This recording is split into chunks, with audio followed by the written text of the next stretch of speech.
ඒක යටතේ ප්‍රශ්න ගරු විපක්ෂ නායක සජිත් ප්‍රේමදාස මහතා.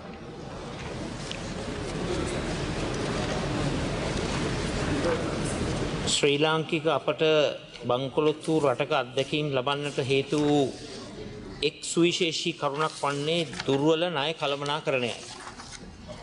ජාත්‍යන්තර මූල්‍ය අරමුදල සමග ගිවිසුම්ගතව තිබියදී රට බාරගත් වත්මන් ආණ්ඩුව එය සංවර්ධිත මාවතකට හරවා යයි ජනතාව බලාපොරොත්තු වුණා.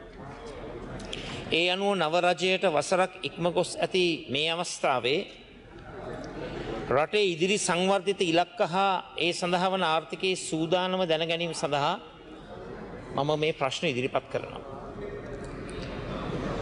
මේ වන විට ශ්‍රී ලංකාවේ සමස්ත සංචිත මුදල් ප්‍රමාණය කොපමණද? ඒක දක්වනකොට හුවමාරු ප්‍රමාණය ස්වප් වෙනම දක්වන්න. පසුගිය ගෙවුණු වසරේ සංචිතවල මාසික වෙනස් වීම කෙසේද?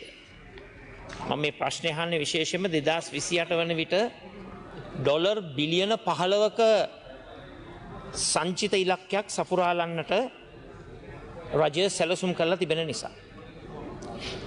මේ වන විට රටේ සමස්ත ණය ප්‍රමාණය කොපමණද?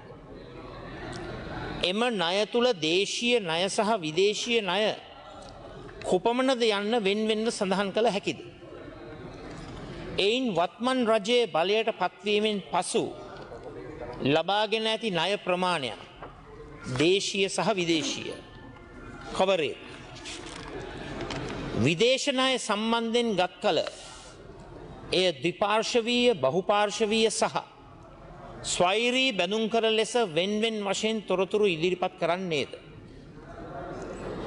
මෙම වසර තුල ණය වාරික සහ පොලී වශයෙන් සිදු කරන ලද ගෙවීම් ප්‍රමාණය කොපමණද? එය ඉදිරි වසර 5 සඳහා වෙනස් වන ආකාරය වාර්ෂිකව වෙන්වෙන්ව පාර්ලිමේන්තුවට ඉදිරිපත් කළ හැකිද? විශේෂයෙන්ම IMF වැඩසටහන අවසන් වූ පසු අපට ණය සේවාකරණය සඳහා අවම වශයෙන් 30%ටත් වැඩි ප්‍රමාණයක් 3/2කට ආසන්න මුදලක් රාජ්‍ය ආදායමෙන් ගෙවන්නට සිද්ධ වෙනවා. ඒ නිසා මේ දත්ත රටේ ජනතාවත් අපි දැන ගැනීම ඉතාමත්ම වැදගත් වෙනවා. මෙම වසර තුල ණය වාරික හා පොලී වශයෙන් සිදු කරන ලද ගෙවීම් ප්‍රමාණය කොපමණද? එය ඉදිරි වසර 5 සඳහා වෙනස් වන ආකාරය වාර්ෂිකව වෙන්වෙන්ව පාර්ලිමේන්තුවට ඉදිරිපත් කළ හැකිද? ඉදිරි වසර 5 තුල ණය ගෙවීමේ ක්‍රියාවලිය තිරසාරව පවත්වා ගැනීම සඳහා රජයේ ඇස්තමේන්තුගත ආර්ථික වර්ධන වේගය කොපමණද? ඒ කියන්නේ 2028 ණය ගෙවීම සඳහා අපි 25, 26, 27 නඩත්තු කළ යුතු ආර්ථික වර්ධන වේගයන් මොකක්ද? එම ඉලක්ක මේ වසරේ කොපමණ ප්‍රමාණයක් සපුරාගෙන තිබේද? ඊළඟ වසර 5 තුල එය කෙසේ පුරෝකථනය කර තිබේද? සාධනීය ලෙස ණය ගෙවීම සඳහා වාර්ෂිකව පවත්වාගෙන යා යුතුයයි ඇස්තමේන්තු කරගත ඇති. එහෙමත් නැත්නම් අපේක්ෂිත අවම අපනයන ආදායම් ප්‍රමාණය සහ විදේශ ප්‍රේෂණ ප්‍රමාණයන් කොපමණ විය යුතුද? වෙනත් වචනයකින් කියනවා නම් 2028 ණය ගෙවීම සඳහා අපි මේ වන විට වාර්ෂිකව නඩත්තු කරන්නට ඕන අපනයන ආදායම සහ ප්‍රේෂණ ප්‍රමාණය. ඒක ඉතාමත්ම වැදගත් ප්‍රශ්නයක්. ඒ සඳහා ගෙවුණු වසර තුල රජය සකස් කර ඇති වැඩපිළිවෙල කුමක්ද? ඒ ඉලක්ක කරා යෑම සඳහා. එම වැඩපිළිවෙල තුල රජය විසින් සාර්ථක කරගත් ඉලක්කයන් කවරේද? ගෙවුණු වසරේ ඍජු විදේශ ආයෝජන ලෙස කොපමණ ප්‍රමාණයක් ලංකාවට ලැබුණද? මොකද හැමෝම අහනවා මේ පහුගිය වසර තුල අපේ රටට ලැබුණු foreign direct investments ප්‍රමාණය ඒව කොපමණද? ඉදිරි වසර 5 තුල රජය අපේක්ෂා කරන ඍජු විදේශ ආයෝජන foreign direct investments ප්‍රමාණයන් කොපමණද? කුමන ශේෂ්ත්‍රයන් යටතේ කොපමණ ප්‍රමාණයන්ගෙන් එම ආයෝජන ආකර්ෂණය සමාවෙන්නේ? කුමන ශේෂ්ත්‍රයන් යටතේ කොපමණ ප්‍රමාණයන්ගෙන් එම ආයෝජන ආකර්ෂණය කර ගැනීමට රජය අපේක්ෂා කරන්නේද.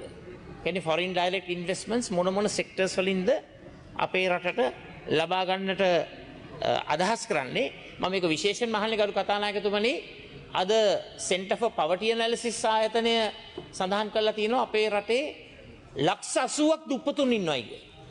ඉතින් මේ දුප්පත්කම තුරන් කරන්නට මේ ෆොරින් ඩයිරෙක්ට් ඉන්වෙස්ට්මන්ට්ස් අතිශයින්ම වැදගත් වෙනවා කියන එක මම මතක් කරන්න කැමතියි. ඒ වගේම ස්වැට් අහෝසි කිරීම හෝ තවදුරටත් පවත්වා ගැනීම තුලින් ආර්ථිකය මත ඇතිවිය හැකි බලපෑම් පිළිබඳව අධ්‍යයනයක් ඉම්පැක්ට් ඇසෙස්මන්ට් එකක් රජය සිදු කර තිබේද? ගරු කතානායකතුමා ඔබතුමා දන්නවා අපනයනකරුවන් දැඩි ලෙස ඉල්ලා සිටියා මේ ස්වැට් පහසුකම ක්‍රියාත්මක කරන්න කියලා. ඉතින් මට දැනගන්න කැමතියි ඔක්තෝබර් 1 වෙනිදා ඉඳලා මේ ස්වැට් ක්‍රමය අහෝසි කරලා තිබෙනවා. අපනයනකරුවන් බරපතල කලකිරීමට ලක් වෙලා තිබෙනවා. ඉතින් මේ අහෝසි කිරීම සඳහා මොකද්ද රජය ඒ තීන්දුව ගැනීම සඳහා ක්‍රියාත්මක කරපු ඉම්පැක්ට් ඇසෙස්මන්ට් එක. ඒක ක්‍රියාත්මක කිරීම තුළින් ඇතිවෙන බලපෑම පිළිබඳව ඒ කරපු විශ්ලේෂණය මොකක්ද? ඒ සම්බන්ධයෙන් එම මාතෘකාව සම්බන්ධයෙන් වූ සංඛ්‍යාත්මක දත්ත වාර්තා කවරේද? එම වාර්තා සභාගත කළ හැකිද? ගරු කතානායකතුමනි මේක කාලීනව අතිවැදගත් ප්‍රශ්නයක්. තව මාසකින් පමණ අයවැත් ඉදිරිපත් වෙන නිසා විශේෂයෙන්ම මේ පිළිතුර අද දවසේ අපි බලාපොරොත්තු වෙනවා. ස්තුතියි.